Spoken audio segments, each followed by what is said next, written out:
Welcome sa Durs 2.0. Fresh at nagbabagang happenings ba ang hanap mo? Mga padabarkads man yan o mga trending topics? Pwes, sagutin natin yan. Kaya naman isubscribe nyo na ang ating channel para sa mga nagbabagang balita everyday.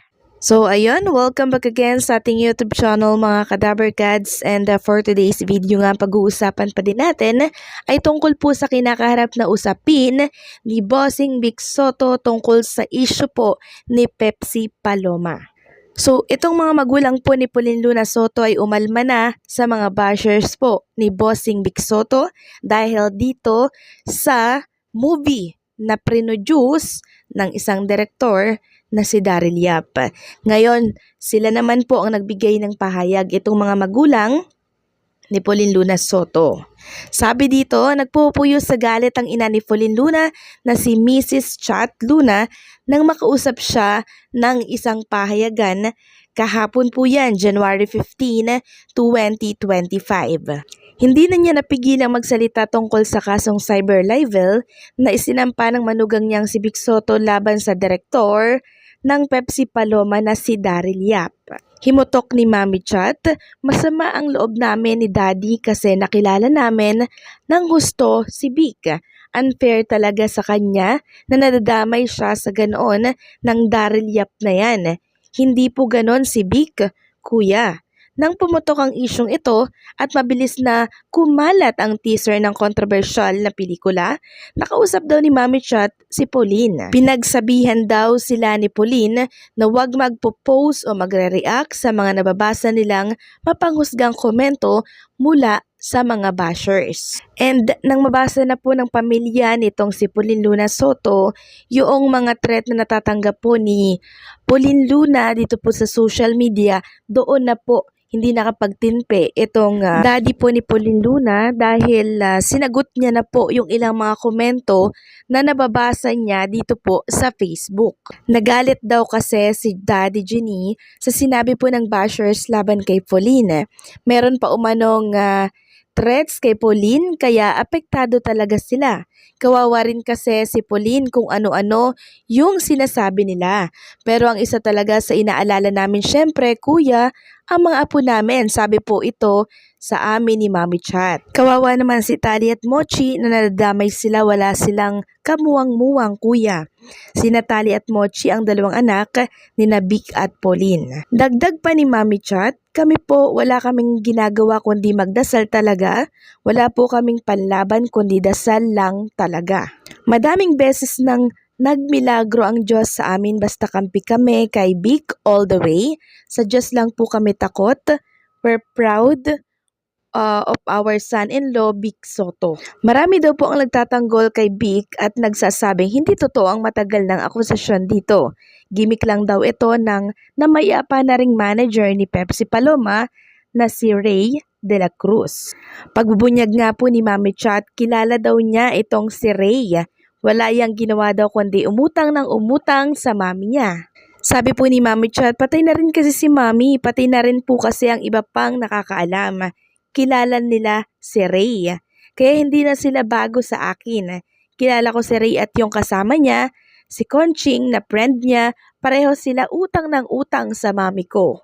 Ang hirap lang daw magsalita dahil patay na ang mga sangkot pero naririnig daw noon ni Mami Chat na laging pinagsasabihan ni Dr. Ray de la Cruz or laging pinagsasabihan si Dr. Ray de la Cruz tungkol sa mga naiisip po nitong gimmick. Sabi ng ina ni Pauline, pero iba siya. Kuya, sinasabi niya, ako bahala dyan, kaya ko yan, ako ang bahala.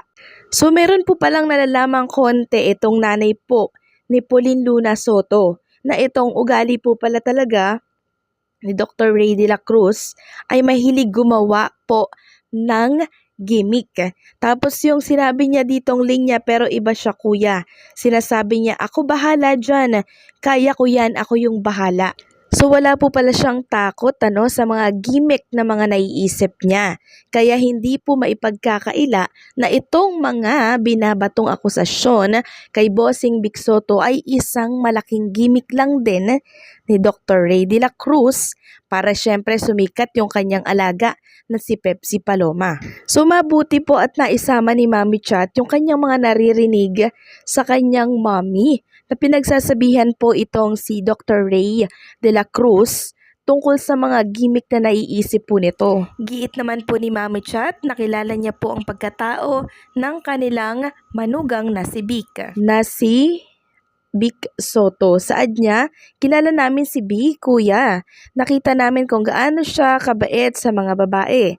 Sa stage lang siya minsan na akala mo maloko, pero hindi po siya ganon. Bago nagpakasal sina Vic at Pauline ay masinsinan daw silang nagkausap. Inilahad daw ni Vic kay Pauline ang lahat ng walang inedit, kabilang narito ang tungkol kay Pepsi Paloma, ang dating sexy star na nagpatiwakal noong 1985. Ayon kay Mami Chat, ang daming nagsasabi kay Vic na magsalita na, magpa-press ko na siya. Kaya naman niya yun pero ayaw niya. Hindi naman daw sila guilty or di naman daw siya guilty dyan, malinis daw ang konsensya niya sa binibintang sa kanya. Nakita ko sa anak ko kung gaano kabait si Vic, kaya mahal na mahal niya talaga ang asawa niya. Sobrang mahal na mahal niya si Vic, kuya. Minsan daw ay hindi na ipinaparating ni Pauline kay Bossing Vic ang ibang nababasa niya sa social media dahil ayaw nito maapektuhan ang asawa. Sa press ko ng Santi Barley noong Enero 14, 2025, Martes, sa Luxent Hotel, Timog Avenue, Quezon City, tinanong ni Manay Astor Amayo si Vic Soto. Sino si Vic Soto sa likod ng kamera na hindi alam ng publiko? Natatawang tugon naman ni Bossing Vic, si Vic Soto pa rin. Hindi naman siya nagbabago. Hindi naman siya nagbabago ng anyo. Ako'y tahimik lang, I'm more of a listener than a talker. Kasi mga kasama ko sa hanap buhay, sila yung mga madadaldal. Yang sina Alan Kay, sina Tito Soto, sina Joey De Leon. Kung walang makikinig sa kanila, magugulo ang usapan. Kahit na when I was growing up, since I was the bunso, 4 boys, lahat yon kailangang pakinggan ko So lumaki akong gano'n na tahimik lang, nakikinig, I only talk when it's time to talk. Pagkabagong kaibigan, pag hindi mo ako kinausap, hindi rin kita kakausapin. Pero pagka komportable na ako, pwede na tayong magkwentuhan. I'm more of I won't say naman na an introvert, shy type lang. Mahihiyain ako kahit na nung bata pa ako, mahihiyain ako Sa pagtatapos ng MediaCon ay nagpasalamat po si Bossing sa mga dumalo. Anya, thank you sa pag-iwas sa mga tanong na di dapat tanungin. So sa binasa nating article mga Kadaver Gods, umiwan sa aking isipan itong sinabi po ni Mami Cha tungkol doon sa manager po ni Pepsi Paloma na si Ray de la Cruz. Kinukumpirma niya talaga na talagang mahilig sa gimmick itong manager ni Pepsi Paloma. So ano po ang masasabi ninyo sa revelasyon ni Mami Chat? Don't forget to like, share, comment, and subscribe.